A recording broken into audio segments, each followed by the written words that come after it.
வணக்கம். நீங்க பகிர்ந்துகிட்ட அந்த தகவல்கள் எல்லாம் நாம கொஞ்சம் ஆழமா பார்க்க போறோம். இன்னைக்கு பிப்ரவரி 13, 2026. நம்ம கிட்ட இன்னைக்கு ஒரு ஒரு அருமையான கலவை இருக்குன்னு சொல்லலாம். இது வெறும் செய்திகளோட தொகுப்பு இல்ல. ஒரு நாட்டோட அடையாளத்தையே பல கோணங்கள்ல இருந்து பார்க்கிற ஒரு முயற்சி. ஒரு பக்கம் பாத்தீங்கன்னா 2000 வருஷத்துக்கு முன்னாடி எகிப்து பாலைவனத்துல தமிழர்கள் விட்டுட்டு போன தடயங்கள். இன்னொரு பக்கம் இந்தியாவோட கிராமங்களையே மாத்தப் போற செயற்கை நுண்ணறிவு. இது ரெண்டுக்கும் நடுவுல இப்போ இதே சில பெரிய விவாதங்கள்.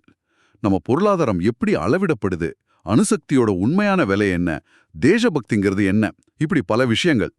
இது இந்தியாவோட கடந்த காலம், நிகழ்காலம், எதிர்காலம், இது எல்லாத்தையும் பத்தின ஒரு உரையாடல். சரி, இதுல இருக்கிற ஆழமான பார்வைகளையும் ஆச்சரியமான உண்மைகளையும் நம்ம கண்டறியலாமா? கண்டிப்பா. நீங்க சொல்ற மாதிரி இந்த தலைப்புகள் தனித்தனியா தெரிஞ்சாலும் அதுக்கு நடுவுல ஒரு பொதுவான நூல் இருக்கு. அது என்னன்னா, ஒரு தேசம் தன்னை எப்படி வரையறுத்துக்குதுங்கிறது தான். வரலாற்றில் இருந்தா, தொழில்நுட்பத்தில் இருந்தா, இல்ல அதோட அரசியலமைப்பு சட்டங்கள்ல இருந்தா. இது ஒரு சுவாரஸ்யமான பயணம்தான். அப்ப சரி, 2000 வருஷம் பின்னோக்கி போய் அந்த பயணத்தை நாம ஆரம்பிப்போம். யுப்துல மன்னர்களோட சமவெளி பகுதின்னு சொல்றாங்களே, அந்த பேரோ மன்னர்களோட கல்லறைகளுக்குள்ள பண்டைய தமிழ் பேர்களை கண்டுபிடிச்சிருக்காங்க.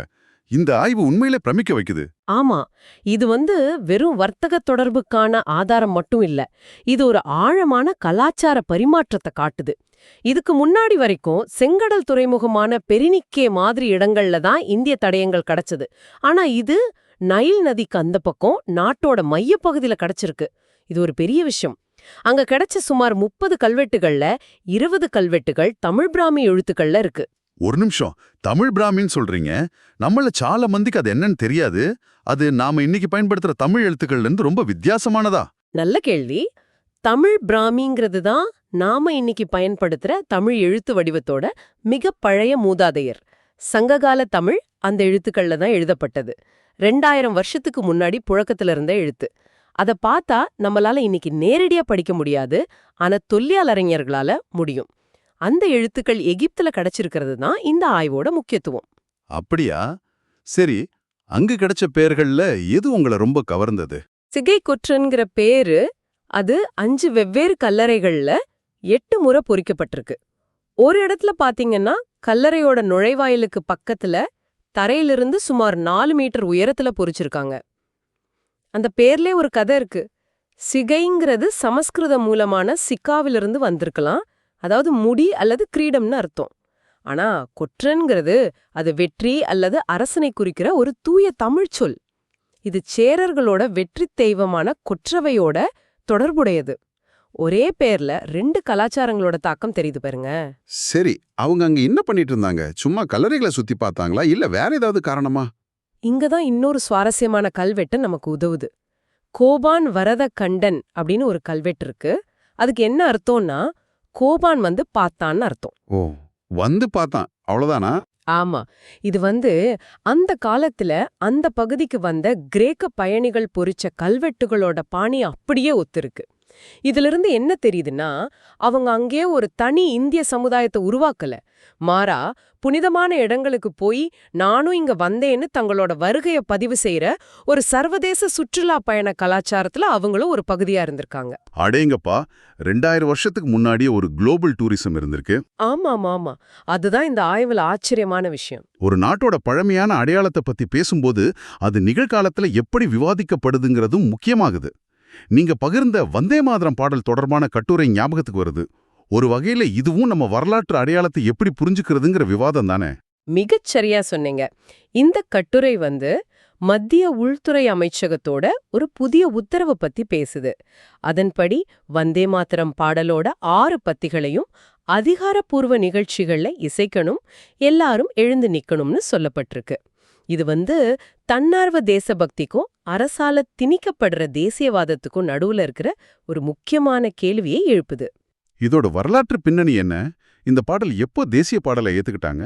நேரு, ராஜேந்திர பிரசாத் போன்ற தலைவர்கள் இருந்த காங்கிரஸ் காரிய கமிட்டி இந்த பாடலை பத்தி விரிவாவே விவாதிச்சாங்க. பாடலோட பிந்தைய பத்திகள்ல துர்கா, லக்ஷ்மி போன்ற இந்து தெய்வங்கள் பத்தின குறிப்புகள் இருக்கிறதால ஒரு பன்முகத்தன்மை கொண்ட நாட்டுல அது எல்லாரையும் உள்ளடக்கியதாக இருக்காதுன்னு அவங்க நினைச்சாங்க. அதனால முதல் 2 பத்திகளை மட்டும்தான் தேசிய கூட்டங்கள்ல பயன்படுத்தணும்னு ஒருமனதா தீர்மானிச்சாங்க. அப்போ அரசியலமைப்பு சபை இதை எப்படி அணுகுச்சு? ஜான்வரி 24, 1950ல இந்திய அரசியலமைப்பு நிர்ணய சபையோட தலைவர் ராஜேந்திர பிரசாத் ஒரு அறிவிப்பை வெளியிட்டார். ஜனகணமன இந்தியாவோட தேசிய கீதமாகவும், வந்தே மாதரம் அதோட முதல் 2 பத்திகள் அதுக்கு இணையான கௌரவம் கொண்ட தேசிய பாடலாகவும் இருக்கும்னு சொன்னார். கௌரவம். ஆனா சட்ட ரீதியா தேசிய கீதத்துக்கும் தேசிய பாடலுக்கும் நடுவுல ஒரு பெரிய வித்தியாசம் இருக்கு இல்லையா? ஆமா, அதுதான் அதனோட மையப்புள்ளி. அந்த சட்ட வேறுபாடு என்ன? கொஞ்சம் விளக்க முடியுமா? கண்டிப்பா. அரசியலமைப்போட 51 ஏங்கிற பிரிவு ஒவ்வொரு குடிமகனும் தேசிய கீதத்துக்கு மரியாதை செலுத்தணுங்கிறத ஒரு அடிப்படை கடமையா சொல்லுது. ஆனா அதுல தேசிய பாடல் குறிப்பிடப்படல. அது மட்டும் இல்லாம தேசிய சின்னங்களை அவமதிப்பதை தடுக்கிற சட்டம் 1971 தேசிய கீதத்தை பாடுறத தடுக்கிறவங்களுக்கு தண்டனை கொடுக்குது. ஆனா வந்தே மாதரத்துக்கு அந்த மாதிரி சட்ட பாதுகாப்பு இல்ல. ஓஹோ, உச்சநீதிமன்றமும் இதை ஒரு வழக்குல தெளிவுபடுத்தியிருக்குன்னு சொன்னீங்க. ஆமா, 1986ல பிஜோ இமானுவேல் எதிர் கேரளா அரசுங்கிற ஒரு புகழ்பெற்ற வழக்கு, யெகோவாவின் சாட்சிகள்ங்கிற மதப்பிரிவை சேர்ந்த சில மாணவர்கள் தேசிய கீதம் இசைக்கும்போது மரியாதையா எழுந்து நின்னாங்க. ஆனா அவங்க மத நம்பிக்கை காரணமா பாட மறுத்துட்டாங்க. அதுக்காக அவங்கள பள்ளியிலிருந்து நீக்கிட்டாங்களா? இல்ல, அமைதியா நின்னாலே போதும்னு நீதிமன்றம் சொல்லுச்சு. அமைதியா இருக்கிற உரிமை பேச்சுரிமையோட ஒரு அங்கம்னு கூட குறிப்பிட்டது. அப்போ இந்த வரலாற்று சட்ட பின்னணியில பார்க்கும்போது தற்போதைய உத்தரவு அரசியலமைப்போட அடிப்படை கொள்கைகள் மேல கேள்விகளை எழுப்புதுன்னு கட்டுரை வாதிடுது. சரியா சொன்னீங்க. மத சுதந்திரம் போன்ற விஷயங்கள்ல இது கேள்விகளை எழுப்புது. சரி, நம்ம வரலாற்று அடையாளத்தை பத்தின இந்த ஆழமான விவாதங்கள்ல இருந்து இப்போ இந்தியாவோட எதிர்காலத்தை வடிவமைக்கிற ஒரு விஷயத்துக்கு போவோம். நீங்க அனுப்புன செயற்கை நுண்ணறிவு, அதாவது ஏஐ பத்தின கட்டுரை ரொம்ப நம்பிக்கை ஊட்டுற மாதிரி இருந்துச்சு. இத பெரிய சூப்பர் கம்ப்யூட்டர்களை பத்தியோ கார்ப்பரேட் நிறுவனங்களை பத்தியோ பேசல. இல்ல, அதுல மைய செய்தியே அதுதான். இந்தியாவோட ஏஐ வெற்றிங்கிறது மேற்கத்திய நாடுகளை மாதிரி பெரிய சக்தி வாய்ந்த கணினிகளை வாங்குறதுல இல்ல, மாறா மக்களோட அன்றாட பிரச்சனைகளை தீர்க்கிற எளிய பயனுள்ள தீர்வுகளை உருவாக்குறதுல தான் இருக்கு. இந்த கட்டுரையில இருக்கிற உதாரணங்கள் அதை தெளிவா காட்டுது. ஆமா, சுகாதாரத்துறையில இருக்கிற உதாரணங்கள் என் கவனத்தை ரொம்ப ஈர்த்துச்சு. நிராமைன்னு ஒரு தொழில்நுட்பம், அது வெப்ப படங்களை வச்சு மார்பக புற்றுநோயை ஆரம்பத்திலே கண்டுபிடிக்குதுன்னு போட்டிருக்கு. அப்புறம் cure.ai நொடிகளுக்குள்ள எக்ஸ்ரேக்களை ஆய்வு செய்து 35 நோய்களை கண்டுபிடிக்குது. ஒரு மருத்துவருக்கு பல மணி நேரம் ஆகிற வேலை இது. கிராமப்புறங்கள்ல இது எவ்வளவு பெரிய மாற்றத்தை ஏற்படுத்தும். கண்டிப்பா. விவசாயத்திலயும் இதே மாதிரி தாக்கத்தை பார்க்க முடியுது. நியோபர்க்னு ஒரு சின்ன கருவி வெறும் 5 நிமிஷத்துல மண் பரிசோதனை முடிவுகளை தருது. இதனால விவசாயிகள் தேவையில்லாம உரம் போடுறத தவிர்க்கலாம். காட்டன் ஏஸ்னு ஒரு செயலி இன்னும் ஒரு படி மேல போகுது. ஒரு விவசாயி தம் பயிரை தாக்குற பூச்சியோட புகைப்படத்தை அனுப்புனா என்ன மருந்து எவ்வளவு அடிக்கணும்னு அந்த செயலி உடனே சொல்லிடும். அடேங்கப்பா. இதை விட ஆச்சரியம், நிக்கோ ரோபோட்டிக்ஸ்ங்கிற நிறுவனம் உருவாக்குன ரோபோக்கள். அதுங்க செடிகளுக்கு நடுவுல நகர்ந்து பூச்சி அல்லது களைகள் மேல மட்டும் துல்லியமா மருந்து தெளிக்குது. இதனால பூச்சிக்கொல்லி பயன்பாடு 60% வரைக்கும் குறையுது. அப்படியா? இது பணத்தையும் மிச்சப்படுத்தும், சுற்றுச்சூழலையும் பாதுகாக்கும் இல்லையா? ஆமாம், ஆமாம். அப்போ இதெல்லாம் வெறும் சில ஸ்டார்ட் அப்களோட தனிப்பட்ட முயற்சிகள் இல்லையா? இதுக்கு பின்னால் அரசாங்கத்தோட ஒரு பெரிய திட்டம் ஏதாவது இருக்கா? இருக்கு. 2026 பொருளாதார ஆய்வறிக்கை மனித முதன்மை மற்றும் பொருளாதார நோக்கம்ங்கிறத இந்தியாவோட ஏஐ கொள்கையோட அடித்தளமா முன்வைக்குது. அதாவது தொழில்நுட்பம்ங்கிறது மக்களுக்காக, எல்லாரையும் உள்ளடக்கிய வளர்ச்சிக்காக இருக்கணும். கட்டுரை இந்தியா ஏஐ அப்ளிகேஷன் ஸ்டாக்னு ஒரு யோசனைய முன்வைக்குது. ஸ்டாக்கா? ஆதார் யூபிஐ மாதிரி ஒரு அமைப்பா? அதேதான். ஆதார் யூபிஐ மாதிரி உள்நாட்டுல வெற்றி பெற்ற இந்த ஏஐ தீர்வுகள் எல்லாத்தையும் ஒருங்கிணைச்சு ஒரு தளமா உருவாக்கி அதை உலக சந்தைக்கு, குறிப்பா வளரும் நாடுகளுக்கு ஏற்றுமதி செய்யலாம். இது ஒரு பெரிய தேசிய சீன லோகாக பார்க்கப்படுது. இந்த ஏஐ ஸ்டாக்குங்கிறது ஒரு அமைப்பை கட்டமைக்கிறத பத்தினது. அமைப்புகளை பத்தி பேசும்போது நம்ம பொருளாதார அமைப்பை நாம எப்படி அளவிடுறோங்கிறது முக்கியம். நுகர்வோர் விலை குறியீடு சிபிஐ, அதை பத்தின உங்க கட்டுரைக்கு வருவோம். அரசாங்கம் அதோட அடிப்படை ஆண்ட 2012 2024க்கு மாத்திருக்காங்க. இது வெறும் ஒரு தொழில்நுட்ப மாற்றம் தானே? இல்ல இதுல புள்ளிவிவரமாகரம் அடனது. கடந்த 12 வருஷத்துல இந்திய சமூகம் எவ்வளவு மாறிடுச்சுங்கிறதுக்கான ஒரு கண்ணாடி இது. இந்த குறியீடுங்கிறது ஒரு சராசரி இந்திய குடும்பம் தன்னோட பணத்தை எங்க செலவழிக்குதுன்னு காட்டுற ஒரு கூடை. அந்த கூடையே இப்ப பூர்த்தியா மாத்தி அமைக்கப்பட்டிருக்கு. அந்த கூடையில ஏற்பட்ட அதிபெரிய மாற்றம் என்ன? அது பெரிய மாற்றம். உணவுப் பொருட்களுக்கான முக்கியத்துவம், அதாவது வெயிட்டேஜ் 45.86% 36.75% குறைக்கப்பட்டிருக்கு. என்னது, அவ்வளவு குறைஞ்சிருக்கா? ஆமாம். அதே சமயம் வீட்டு வசதிக்கான முக்கியத்துவம் 10.07% 17.67% அதிகரிச்சிருக்கு. அப்படியா?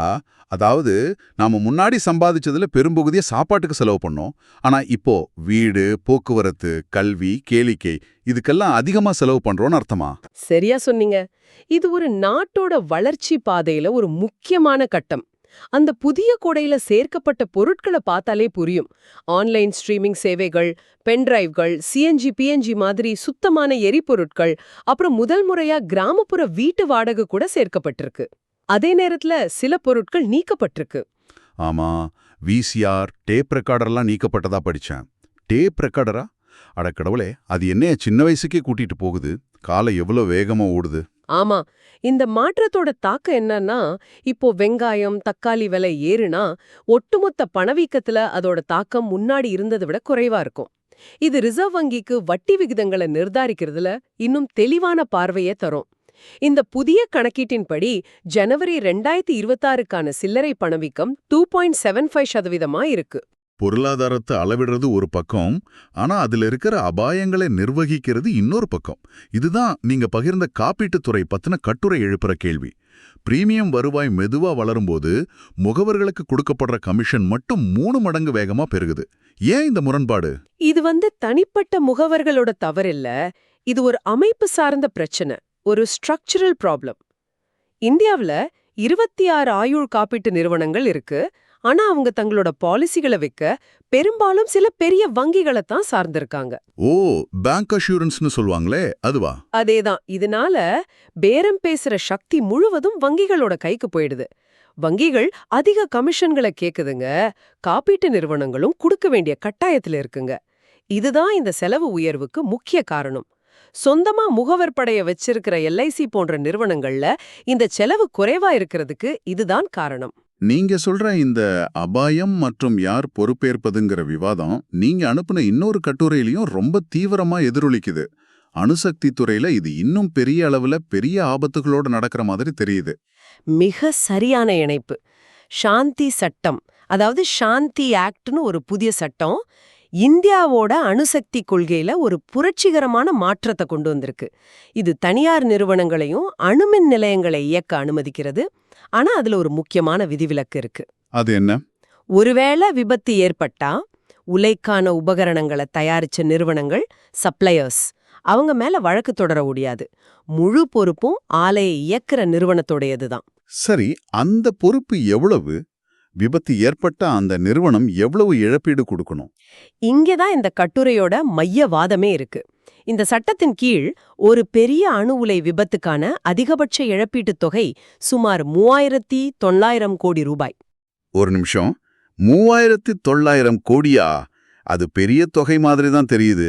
தனியா பார்த்தா அது பெரிய தொகைதான். ஆனா கடந்த கால விபத்துக்களோட செலவுகளோட ஒப்பிட்டு பாருங்க.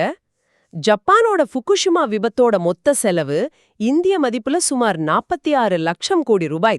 46 லட்சம் கோடியா? ஆமா. செர்னோபில் விபத்தால பெலாரஸ் நாட்டுக்கு மட்டும் ஏற்பட்ட இழப்பு 21 லட்சம் கோடி ரூபாய். இந்த எண்களோட ஒப்பிடும்போது இந்தியாவோட இழப்பீட்டு வரம்பு 1000ல் 1 பங்கை விட குறைவு. நம்பவே முடியல. அப்போ மீதி செலவை யார் ஏத்துப்பாங்க? மக்களா, அரசாங்கமா? அதுதான் கேள்வி. இது ஒரு மாரல் ஹெசார்ட், அதாவது தார்மீக அபாயத்தை உருவாக்குதுன்னு கட்டுரை சொல்லுது. அந்த மாரல் ஹசார்ட்னா என்ன? தார்மீக ஆபாயம்ங்கிறது ஒரு செயலோட முழு எதிர்மறை விளைவுகள்ல இருந்தும் நீங்க பாதுகாக்கப்படும்போது ஆபத்துக்களை தவிர்க்க நீங்க எடுக்கிற முயற்சிகள் குறையக்கூடுங்கிறது தான். அதாவது விபத்துக்கான முழு நிதி பொறுப்பும் தங்களுக்கு இல்லைன்னு தெரிஞ்சா நிறுவனங்கள் உச்சகட்ட பாதுகாப்புல முதலீடு செய்யறதுக்கான ஊக்கம் குறையக்கூடும்னு கட்டுரை எச்சரிக்குது. இந்த சட்டம் தனியார் முதலீட்டை ஈர்க்கிறதுக்காக வடிவமைக்கப்பட்டிருக்கலாம், ஆனா அது பாதுகாப்புல சமரசத்துக்கு வழிவகுக்குமாங்கிறது தான் இங்க இருக்கிற $1 மில்லியன் கேள்வி. இன்னைக்கு நாம ஒரு நீண்ட பயணத்தை மேற்கொண்டோம். எகிப்து பாலைவனத்துல தமிழர்களோட கால் தடங்கள்ல இருந்து இந்தியாவோட கிராமங்களை மாத்திர ஏஐ வரைக்கும், நம்ம பொருளாதாரத்தை அளவிடுற முறையிலிருந்து அணுசக்தியோட தார்மீக ஆபாயங்கள் வரை, அப்புறம் தேசிய அடையாளம் குறித்த அரசியலமைப்பு விவாதங்கள் வரை பல விஷயங்களை பார்த்தோம். ஆமா, இந்த எல்லா கட்டுரைகளும் வெவ்வேறு வழிகள்ல இந்தியாங்கிற கருத்தோட தொடர்ச்சியான பரிணாம வளர்ச்சியே காட்டுது. அது தன்னோட ஆழமான கடந்த காலத்தை ஆராயுது, ஒரு தொழில்நுட்ப எதிர்காலத்தை வடிவமைக்குது, அதே நேரத்துல தன்னோட நவீன அடையாளத்தோட அடிப்படை கொள்கைகளை தொடர்ந்து விவாதிச்சு தன்னைத்தானே புதுப்பிச்சுக்குது. இன்றைய நம்ம உரையாடல மனசுல வச்சு உங்களுக்காக ஒரு இறுதி சிந்தனை. மனித முதன்மைக்காக வடிவமைக்கப்பட்ட ஏஐய பார்த்தோம். அதே சமயம் அணுசக்தி போன்ற துறைகள்ல தார்மீக அபாயங்கள் இருக்கிறதையும் பார்த்தோம். வரலாற்று அடையாளத்துக்கும் அரசியலமைப்பு சட்டங்களுக்கும் நடுவுல இருக்கிற விவாதங்களையும் கவனிச்சோம். ஒரு நாடு தொழில்நுட்பத்திலையும் பொருளாதாரத்திலையும் முன்னேறும் போது தேசிய முன்னேற்றம் அல்லது தேசிய ஒற்றுமைங்கிற பேர்ல எந்த ஒரு அடிப்படை கொள்கைய, அது நம்ம அரசியலமைப்புல இருந்தோ வரலாற்றுல இருந்தோ அல்லது பொதுவான மனிதாபிமானத்திலிருந்தும் வந்ததா இருக்கலாம், எதை நீங்க ஒருபோதும் சமரசம் செய்யவே கூடாதுன்னு நினைக்கிறீங்க?